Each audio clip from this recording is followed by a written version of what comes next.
അടുത്തതായിട്ട് പ്രത്യേക ആദരവ് സപ്തസ്വര കുടുംബത്തിൻ്റെ വകയായിട്ട് താഴെ പറയുന്ന ആളുകളിലേക്ക് പ്രത്യേക ഒരു ആദരവ് ഞങ്ങൾ കൊടുക്കുകയാണ്. സപ്തസ്വരം കുടുംബവുമായി ബന്ധപ്പെട്ട തൻ്റെ ആത്മാർത്ഥമായിട്ട് സഹകരിക്കുന്ന 5 പേർക്കാണ്.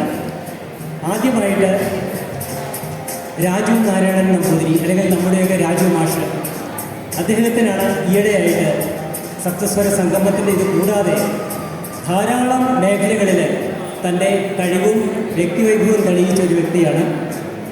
ഈയിടെയാണ് കേരള സംസ്ഥാന ഗവൺമെൻറ്റിൻ്റെ ഏറ്റവും നല്ല അധ്യാപകനുള്ള പുരസ്കാരവും അദ്ദേഹത്തിന് ലഭിച്ചത്. അതുകൂടി കണക്കിലെടുത്ത് അദ്ദേഹത്തെ ആദരിക്കാൻ വേണ്ടി ഈ വേദിയിലേക്ക് സാദരം ക്ഷണിച്ചുകൊള്ളുന്നു. കൂടാതെ നെന്മേനി കൃഷ്ണൻ ചേട്ടൻ, ഗീതാ വാസുദേവൻ, പരമേശ്വരൻ തോട്ടേക്കാട്, ഡോക്ടർ ശിവപ്രസാദ്, ഇത്രയും ആളുകളെ വേദിയിലേക്ക് സ്വാഗതം ചെയ്യുകയാണ്. ഇവരെ ആദരിക്കാൻ വേണ്ടി ശ്രീ പരമേശ്വരൻ തോട്ടേക്കാട്, രാധാദേവി, ശ്രീമതി രുക്മിണി എസ് കുമാർ, ഇവരെ വേദിയിലേക്ക് സ്വാഗതം ചെയ്യുന്നു.